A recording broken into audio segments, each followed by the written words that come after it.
সমস্ত দেবতারা করজোরে নারায়ণের কাছে নিবেদন করছেন।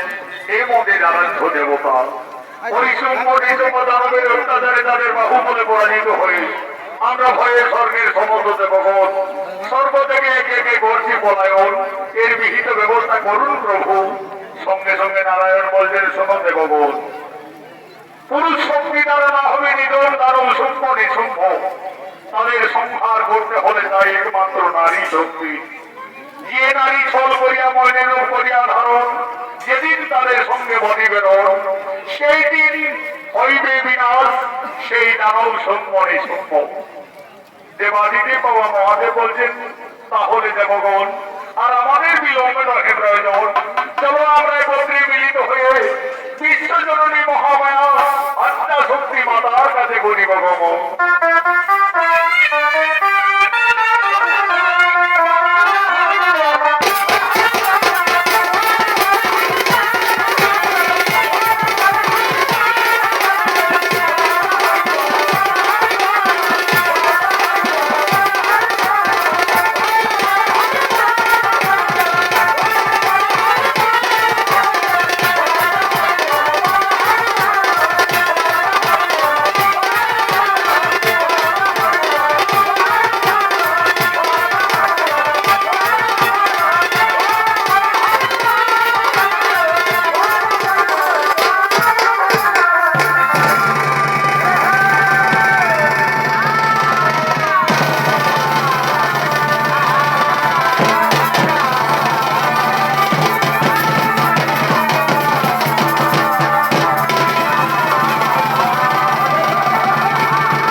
আমাদের ভয়ে ভীত হয়ে বাহুযুদ্ধে পরাজিত হয়ে স্বর্গের সমস্ত দেবতা একে স্বর্গ থেকে করতে পলায়ন।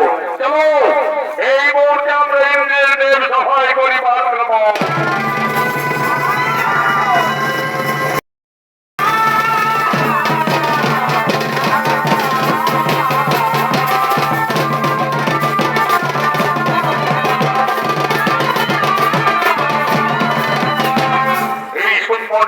দানবের অভিনয়ে নৃত্য পরিবেশন করে দেখাবেন ভারতের স্বর্ণপদক জয়ী তরুণ শিল্পী বিকাশ মাহলি ও মঙ্গল মাহাতো।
বৈষ্ণবের দুই অনুচর, এদের নাম হয় চন্দ্রমন্ডা। এই চন্দ্রমন্ডা প্রথমে বিশ্বধরণী মাতার মোহিনী রূপ দেখতে পাই এবং তার রূপে তারা মুগ্ধ হয়ে পাগলের মতো হয়ে যায়। রে মুন্ডা, বলি এই যে কি সুন্দর ভুবন মোহিনী, পত্র বস্ত্র পরিহিতা এক অপূর্ব সুন্দরী রমণী ঘর থেকে এলো রে। তার কি সুন্দর নাচ, কি সুন্দর গান, একেবারে পাগল করে দিয়েছে বাইরে। বলি ওগো সুন্দরী, বলি নাচো না নাচো, বহুত আচ্ছা বহুত আচ্ছা। আরে নাচো নাচো,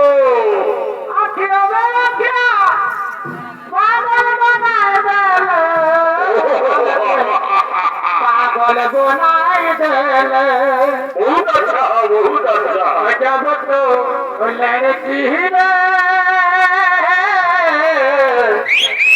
पागल बनाई देले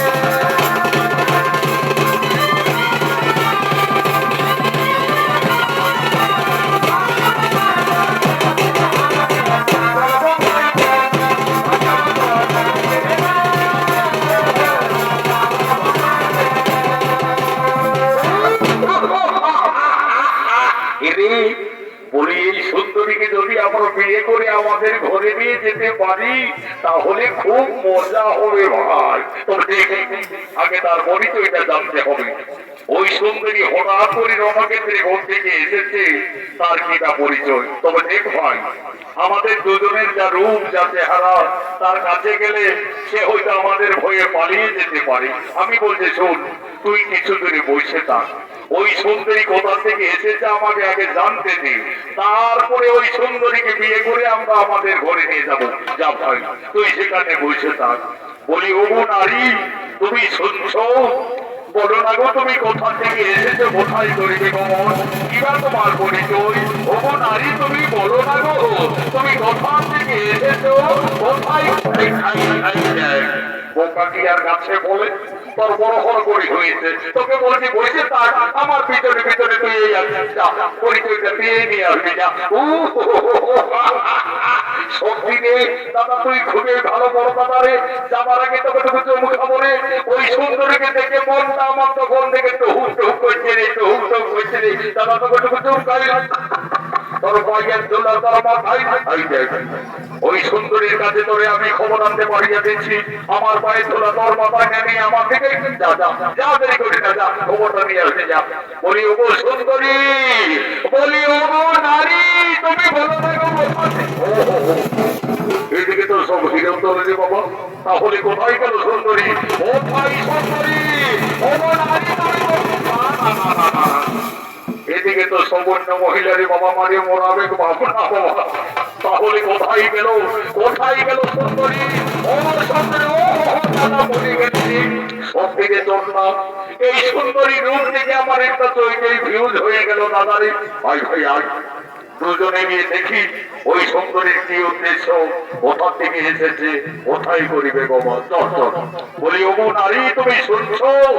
বলি বলো না গো, কোথা থেকে এসেছে, কোথায় করিবে গমন? ওই বাবারি বলছে বলবে না, এর এমন না, যদি সোজা আঙুলে ঘি না উঠে আঙুলটা একটু করতে বাঁকা করতে হয়। চল চল, ওই সুন্দরীকে আমাদের মনের কথা বলা যাক। দেখি সুন্দরী কি। বলি ওগো সুন্দরী, তোমার রূপে আমরা পাগল হয়ে গেছি গো, তোমাকে আমরা বিয়ে করতে চাই। বলো সুন্দরী, আমাদের বউ হবে তো? শোনো, কি আমাকে বিয়ে করবে বলো? আমি সুন্দরী, আমি তোমাকে বিয়ে করে আমার ঘরে নিয়ে যাবো। এই সারা খবরদার, ওই সুন্দরীকে আমি দেখেছি, ওই সুন্দরীকে আমি বিয়ে করে আমার ঘরে নিয়ে যাবো। শোনো, এইভাবে ঝামেলা গোলমাল করলে চলে না, তার চাইতে তোমরা যুদ্ধ করো, যুদ্ধে যে জয়ী হবে আমি তার বউ হয়ে তার ঘরে যাবো। ঠিকই বলেছো, ঠিকই বলেছো সুন্দরী, তোমার জন্য আমরা জয় করবো। আয় জন্মা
পরাজিত হয়ে বহুদূরে সদা পালিয়ে গেছে। বলি ওগো সুন্দরী, আমি যুদ্ধে জয়ী হয়ে গেছি নারী, আজ থেকে তুমি আমার হবে বউ, আমি হব তোমার সুখে দুঃখের বন্ধু। এসো সুন্দরী, আমার সাথে কথা কও। ওরে বাবারে, ওরে বাবারে, ওরে বাবারে, সুন্দরী হাতে দেবাদিদেব মহাদেবের অস্ত্র রে বাবা। না বাবা, পালিয়ে যাবো মহারাজ।